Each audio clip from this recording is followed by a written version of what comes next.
श्री गुरु नानक देव जी महाराज के बड़े सपुत्र बाबा श्री चंद जी बहुत ही महान तपस्वी और कर्ममाती महापुरुष थे। यह बात हम सभी जानते हैं। आइए साथ संगत जी आज हम उनके जीवन की एक सच्ची और प्राणदायक साखी का श्रवण करते हैं। जब धन धन श्री गुरु अमरदास जी महाराज तीर्थ यात्रा पर गए हुए थे, तब उनके जाने के बाद बाबा श्री चंद जी काफी समय तक बनाट स्थान पर ही रहे। अत्यंत तपस्वी और त्यागी कर्ममाती महापुरुष थे। बचपन से लेकर जीवन भर उन्होंने ब्रह्मचारी और वैराग्य का पालन किया।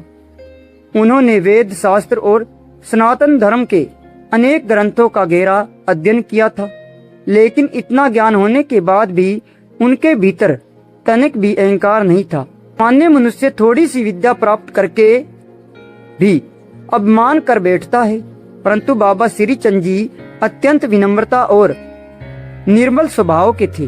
कभी कभी बाबा जी प्रभु की भक्ति में लीन होकर अपने पिता श्री गुरु नानक देव जी महाराज के पवित्र वाणी का गायन करते थे। जब वे शब्द गाते तो उनकी आंखों से प्रेम और विरह के आंसू बहने लगते। वे बड़े प्रेम से यह पवित्र शब्द गाया करते। फिर बाबा श्री चंद जी समझाते कि जब मनुष्य परमात्मा को भुला देता है, तब उसके भीतर की सभी गुण धीरे धीरे समाप्त होने लगते हैं। इसके बाद बाबा श्री चंद जी बार बार बड़ी विनम्रता से प्रभु भक्ति का कीर्तन करते। गाते गाते बाबा जी पूरी तरह प्रभु प्रेम में मगन हो जाते। उनकी अवस्था ऐसी हो जाती जैसे श्री गुरु नानक देव जी महाराज सुल्तानपुर में मोदी खाने संभालते समय 13-13 कहते हुए प्रभु प्रेम में लीन हो जाए करते थे। बाबा श्री चंद जी पर भी नाम का ऐसा ही गहरा रंग चढ़ चुका था। दूर दूर से पीर फकीर और संत महात्मा उनके दर्शन करने के लिए आते थे। संसार के सामान्य लोग भी बाबा जी के दर्शन करके आध्यात्मिक शांति अनुभव करते थे। बाबा श्री चंद जी के पास दूर दूर से लोग आया करते थे। संसार के लोगों की यह भावना होती है कि संतों और फकीरों के आशीर्वाद से उनकी मनोकामनाएं पूरी हो जाएं। इसी इच्छा को लेकर अनेक श्रद्धालु बाबा जी के दर्शन करने आते थे। कई बार तो बनाट स्थान पर इतनी भीड़ हो जाती थी कि वहां तिल रखने तक की जगह नहीं बचती थी।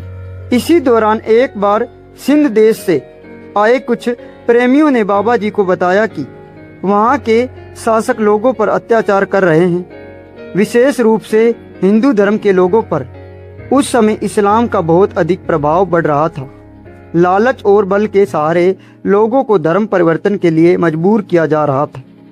विशेष रूप से ठट्ठा नगर, जो नवाब ईसा खान की राजधानी थी, वहां के शासकों ने हिंदुस्तान का मक्का शरीफ बनाने का विचार बना लिया था। उसी समय ईसा खान के बाद उसका पुत्र मोहम्मद गद्दी पर बैठा। गद्दी संभालते ही उसने हिंदुओं पर अनेक पाबंदियां लगा दी। पूजा पाठ बंद करवा दिए गए, माथे पर तिलक लगाना मना कर दिया गया, मंदिरों में शंख बजाने तक रोक लगा दी गई। जब ये अत्याचार बाबा श्री चंद जी ने सुना तो उनका हृदय दुख से भर गया। बाबा जी बोले, भाई, जुल्म करना भी पाप है और सहना भी पाप है। बाबा जी यह सब सहन नहीं कर सके। फिर वे अपने भतीजे बाबा धर्मचंद जी और अपने सेवक भाई कमालिया जी को साथ लेकर चल पड़े और ठट्ठा नगर के पास जाकर डेरा लगा लिया। शहर के बाहर एक विशाल वृक्ष था। बाबा जी ने उसी वृक्ष के नीचे अपना आसन लगाया। प्रतिदिन बाबा जी प्रातः स्नान करते, फिर नित्य नेम सिमरन और ध्यान में लीन हो जाते।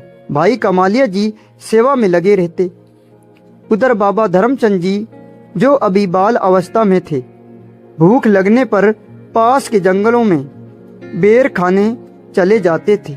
एक दिन जब वे जंगल में गए तो उन्होंने एक शेरनी को देखा। वे शेरनी अपने बच्चों को दूध पिला रही थी। उसका रूप इतना अद्भुत और शांत था कि बाबा धर्मचंद जी उसे देखते ही रह गए। उन्होंने पहले कभी शेर या शेरनी नहीं देखी। उन्हें शेरनी का छोटा सा बच्चा बहुत प्यारा लगा। बाल मन था, इसलिए उन्होंने खेल खेल में उस बच्चे को उठा लिया और शेरनी को कान पकड़कर अपने डेरे तक ले आए। फिर डेरे में लाकर उन्होंने शेरनी को वहीं बांध दिया। बाबा धर्मचंद जी जब शेरनी को पकड़कर डेरे में ले आए तो भाई कमालिया जी ये दृश्य देखकर मुस्कुराने लगे। उन्हें बड़ा आश्चर्य हुआ। वह शेरनी भी वहां बिल्कुल शांत होकर अपने बच्चे को दूध पिलाने लगी, जैसे किसी ने उसे पूरी तरह वश में कर लिया हो। धीरे धीरे ये बात पूरे नगर में फैल गई। हर तरफ चर्चा होने लगी। बाबा श्री चंद जी के डेरे में एक शेरनी बंधी हुई है। वह अपने बच्चे को वहीं दूध पिला रही है। यह अपने आप में बहुत बड़ी और अद्भुत बात थी।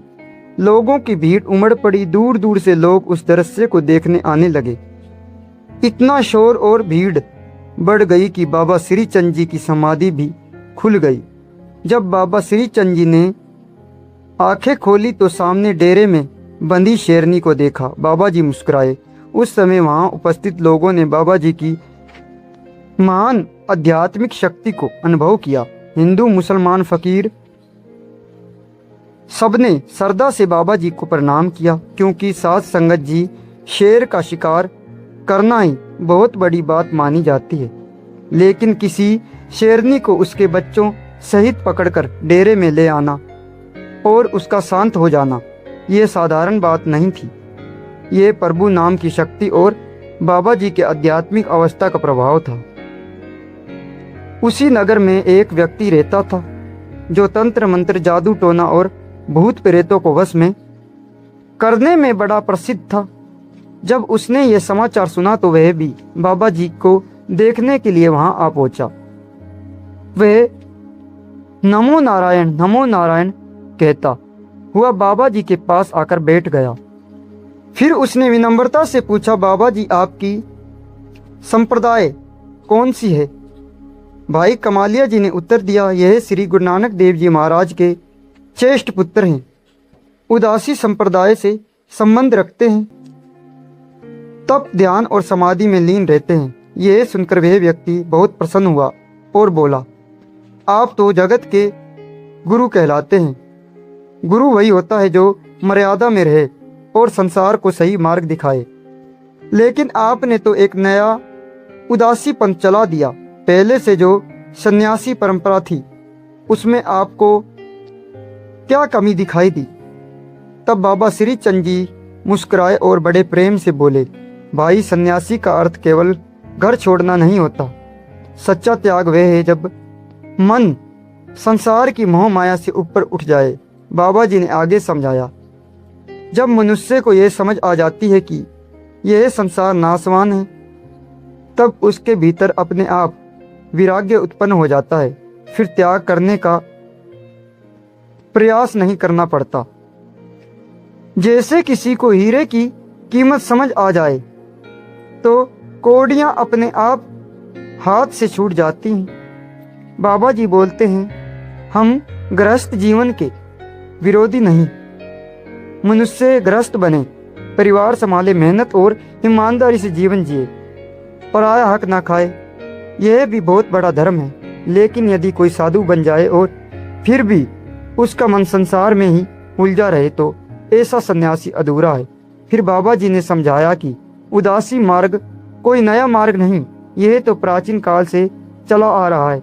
उन्होंने श्री रामचंद्र जी का उदाहरण देते हुए कहा, जब श्री रामचंद्र जी वनवास गए, उन्होंने भी वैराग्य धारण किया और उदासी भावना में ही वन की ओर प्रस्थान किया।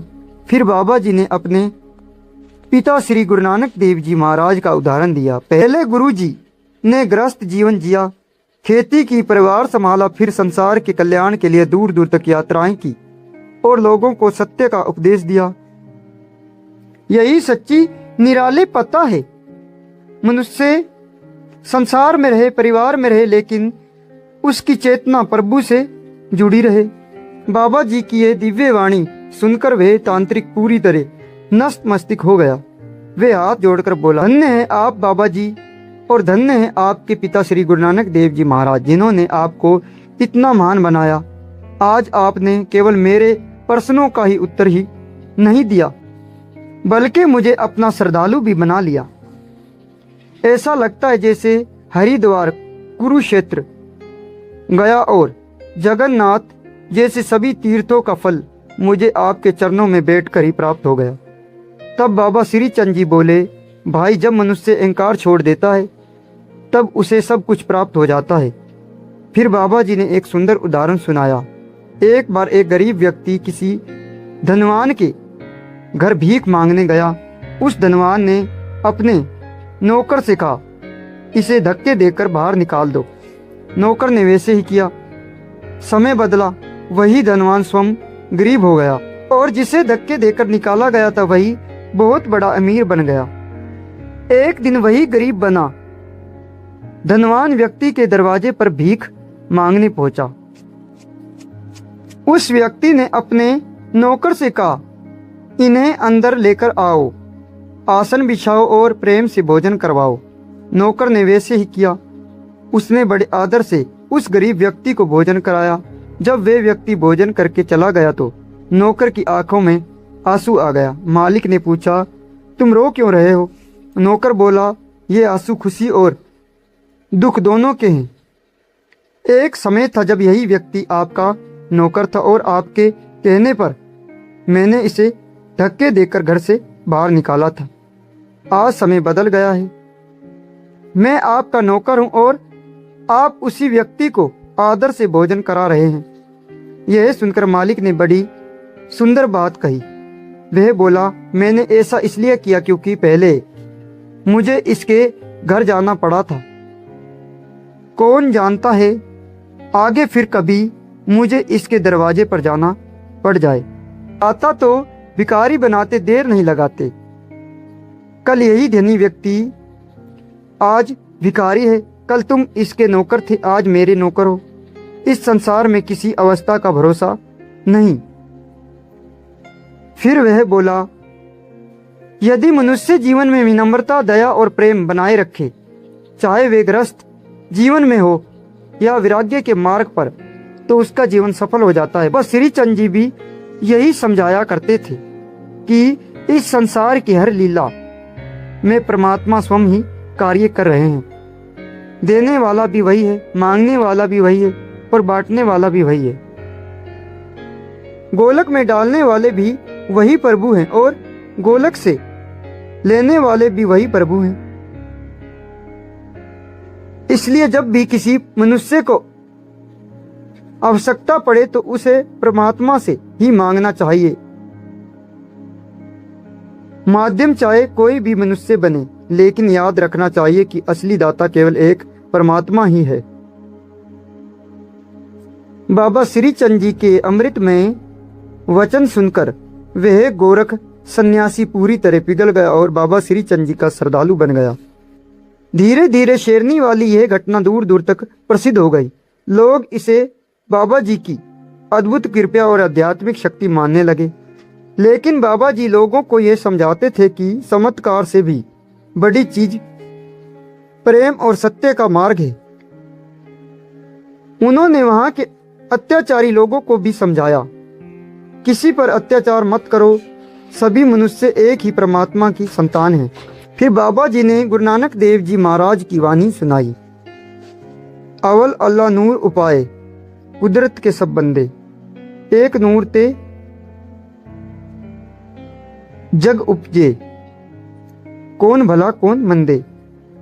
सब एक ही प्रभु के नूर से उत्पन्न हुए हैं, तो फिर कौन अच्छा और कौन बुरा। बाबा जी समझाते हैं, धर्म कभी कट्टरता से नहीं चलता, धर्म तो प्रेम से चलता है, जिसने प्रेम किया उसी ने परमात्मा को पाया। उन्होंने गुरु नानक देव जी महाराज के सिद्धांतों पर चलने की प्रेरणा दी। सच्ची और ईमानदार मेहनत करो, नाम जपो और मिल बांट कर खाओ। बाबा श्री चंद जी ने भटके हुए लोगों को सही मार्ग दिखाया और उनके भीतर छिपे अच्छे गुणों को जागृत किया। जिस प्रकार सज्जन ठग गुरु नानक देव जी की वाणी सुनकर बदल गया था, उसी प्रकार यह गोरख सन्यासी भी बाबा जी के उपदेश सुनकर पूरी तरह बदल गया। साध संगत जी, आइए हम भी सतगुरु महाराज की वाणी से प्रेम करें, अहंकार त्यागे और अपने जीवन को नाम, दया और प्रेम से भर लें। यदि बोलते समय कोई भूल चूक हो गई हो तो क्षमा बख्शना जी। वाहेगुरु जी का खालसा, वाहेगुरु जी की फतेह।